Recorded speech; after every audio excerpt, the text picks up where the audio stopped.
اس زمانے میں سب سے بڑی بے عقلی کی سوچ وہ یہ ہے کہ ایک چینل اسلام کا بھی ہونا چاہیے تاکہ اس سے اسلام پھیل جائے. یہ سوچ حضور اکرم صلی اللہ علیہ وسلم کی بعثت کے موضوع کے خلاف ہے. بسم اللہ الرحمن الرحیم. السلام علیکم ورحمۃ اللہ. حضرت جی مولانا سعد صاحب دامت برکاتہم کا بیان سماعت فرمائیے. بیان کو لائک اور شیئر کرنا مت بھولیے اور اپنی آراء سے ضرور آگاہ کیجیے. جزاکم اللہ خیر. یہ باتیں وہ لوگ کرتے ہیں جن کو سنت سے محبت اور مناسبت ختم ہو جاتی ہے. ان پر مروجہ نظام غالب آ جاتا ہے سنت کے مقابلے میں، اور ایسے لوگوں کو مروجہ نظام سے اتنی محبت ہو جاتی ہے اور مروجہ نظام سے اتنی مناسبت ہو جاتی ہے کہ اگر کسی کام کے بارے میں یوں کہا جائے کہ اس عبادت کو اس طرح نہیں بلکہ سنت کے طریقے پر کرو تو وہ مقابلے پر آ جاتے ہیں. کیوں جناب آپ نے فلاں چیز کے استعمال سے کیوں انکار کر دیا، اس میں کیا حرج ہے؟ اگر سنت سے مناسبت اور محبت ہوتی، اگر سنت سے مناسبت اور محبت ہوتی تو مروجہ نظام سے نفرت ہوتی، مروجہ نظام سے نفرت ہوتی. جب صحابہ کرام نے اس دشواری کو محسوس کیا کہ ایک ایک آدمی کو نماز کے لیے لانے کے واسطے اس کے گھر پر جانا پڑتا ہے، لوگوں کو نماز کے لیے مسجد میں جمع کرنے کے لیے ایک ایک گھر پر گشت کرنا ہوتا ہے، ایک ایک گھر پر گشت کرنا ہوتا ہے، ایک ایک گھر پہ جا کے کہیں کہ نماز کے لیے آ جاؤ، نماز کے لیے آ جاؤ. اس پریشانی کو صحابہ کرام نے حضور اکرم صلی اللہ علیہ وسلم کے سامنے پیش کیا کہ یہ بڑی پریشانی ہوتی ہے، ایک ایک کے گھر پہ جا کر آواز لگانی ہوتی ہے نماز کے لیے. پہلا آنے والا محلے کے آخری آدمی کے آنے کا مسجد میں بیٹھ کے انتظار کرتا ہے کہ سب آ جائیں گے تو نماز کھڑی ہوگی.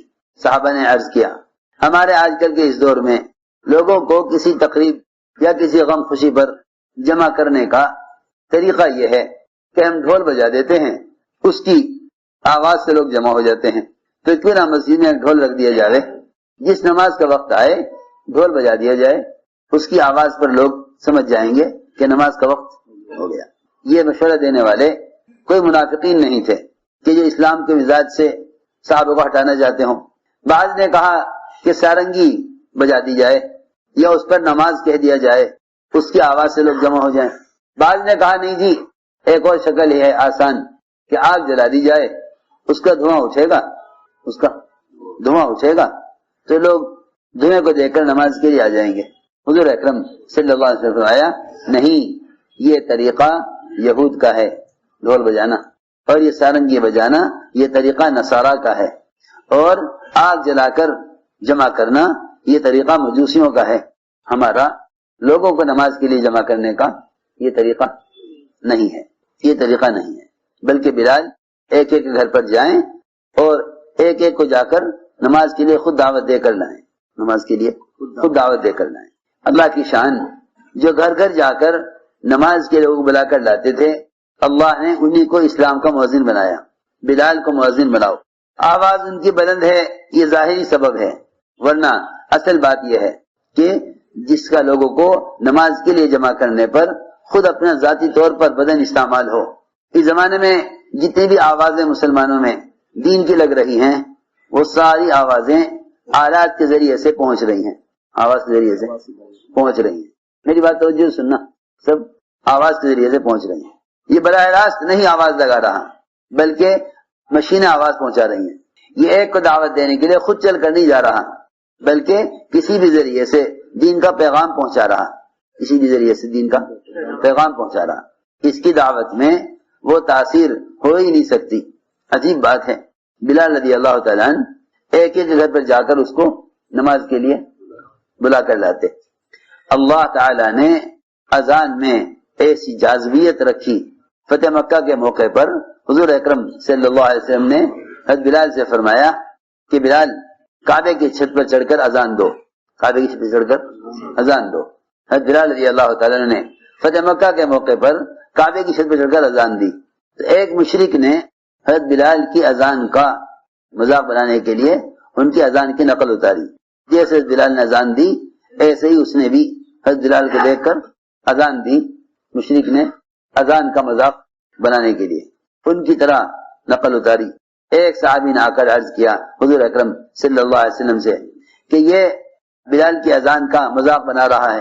فرمایا اس مشرک کو یہاں لے کے آؤ. اسے لایا گیا پکڑ کے. آپ نے فرمایا کیسے تم نے بلال کی اذان کی نقل اتاری ہے, کیسے تم نے اس کی اذان کا مذاق بنایا, دوبارہ سناؤ اذان جس طرح بلال نے اذان دی ہے. اس مشرک نے جیسے ہی دوبارہ اذان دی, مشرک نے جیسے ہی دوبارہ اذان دی, یہ مشرک اذان دیتے دیتے اسلام میں داخل ہو گیا. اذان دیتے دیتے اسلام میں.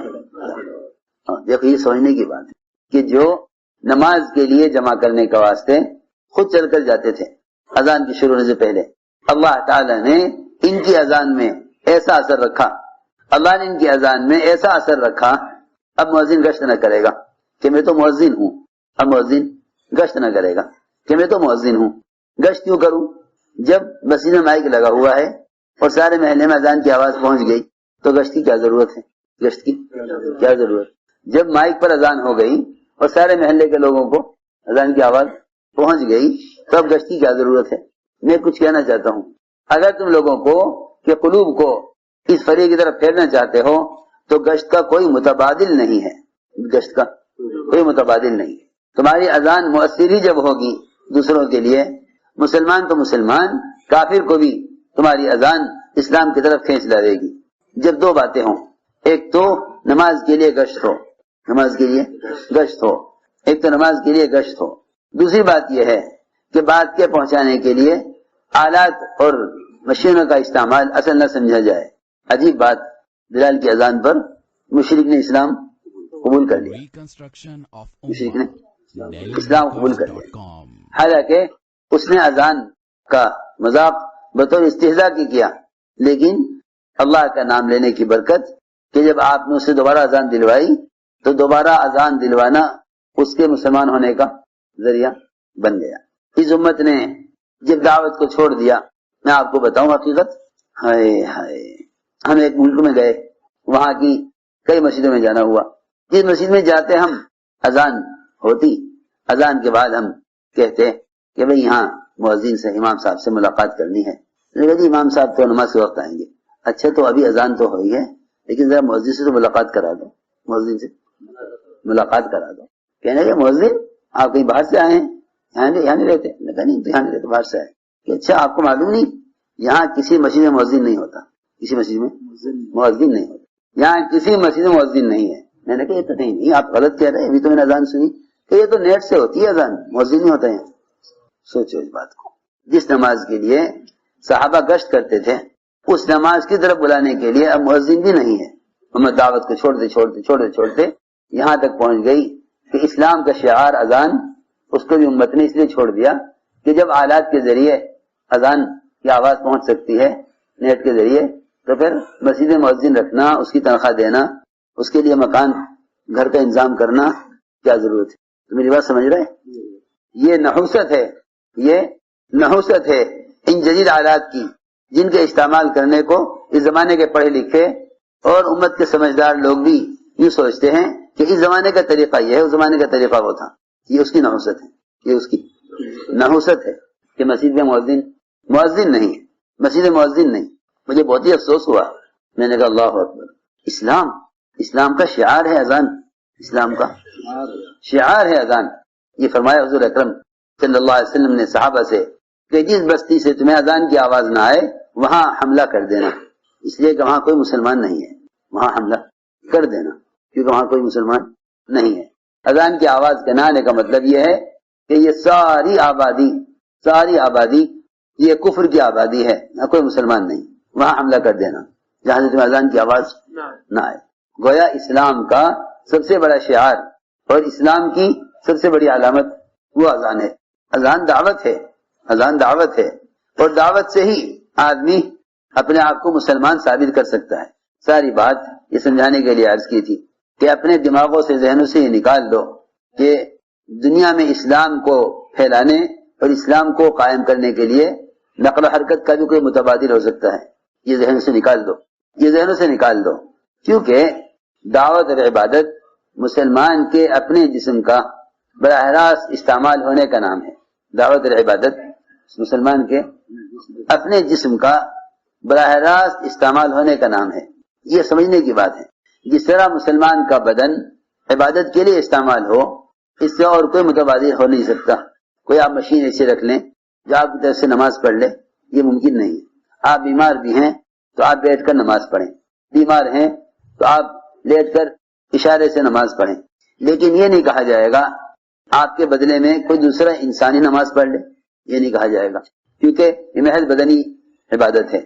آپ حج بدل کرا سکتے ہیں کسی سے، کیونکہ وہ مالی جانی عبادت کا مرکب ہے، جانی مالی عبادت کا مرکب ہے. آپ کی طرف سے دوسرا آدمی حج کر سکتا ہے کیونکہ جانی مالی عبادت کا مرکب ہے. لیکن آپ کسی کو نماز پڑھ لیں، یہ نہیں ہو سکتا. میں عرض کر رہا دعوت اور عبادت خود اپنے بدن کے استعمال کا نام ہے. جب مسلمان کے لیے دعوت عبادت میں متبادل نہیں بن سکتا، میری بات توجہ سے سننا، جب مسلمان کے لیے دعوت اور عبادت میں متبادل نہیں بن سکتا تو پھر دنیا کی کون سی مشین ایسی رہ گئی جس کے بارے میں یہ کہا جائے کہ بھائی اگر آپ سے یہ کام نہیں ہو رہا تو اس مشین سے کر لو، تو اس مشین سے کر لو. اگر آپ امریکہ نہیں جا سکتے دعوت دینے کے لیے تو پھر آپ ایسا کریں کسی اور ذریعے سے اسلام کی دعوت وہاں پہنچا دیں. میں اس بات کو اس لیے دہرا رہا ہوں کیونکہ اب ذہنوں میں یہ بات آ گئی کہ بھئی پھرنا اصل نہیں ہے. اگر خدا نہ کرے پھرنے کو اصل نہ کہا گیا، اللہ کے راستے کی نقل و حرکت کو دین کا قیام یقین نہ کیا گیا، اور اللہ کے راستے میں پھرنے کو اصل نہ سمجھا گیا، تو پھر انبیاء اور صحابہ کی محنت کا صراحتاً انکار ہو جائے گا. اگر نقل و حرکت کو اصل نہ سمجھا گیا تو انبیاء اور صحابہ کی محنت کا صراحتاً انکار ہو جائے گا. اس کا کوئی متبادل نہیں ہے. حضرت عمر رضی اللہ عنہ فرمایا کرتے تھے اگر اللہ کے راستے میں پھرنا نہ ہوتا تو میں دنیا میں رہنا پسند نہ کرتا. ہمیں چاہیے کہ ہم بہت زبان سنبھال کر بولیں، بہت زبان سنبھال کر بولیں، ایسا کوئی جملہ زبان سے نہ نکل جاوے جو محرومی کا سبب بن جاوے.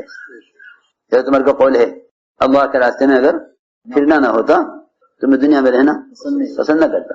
اس سے اللہ کے راستے کی نقل و حرکت کی عظیمت اور اہمیت معلوم ہوتی ہے.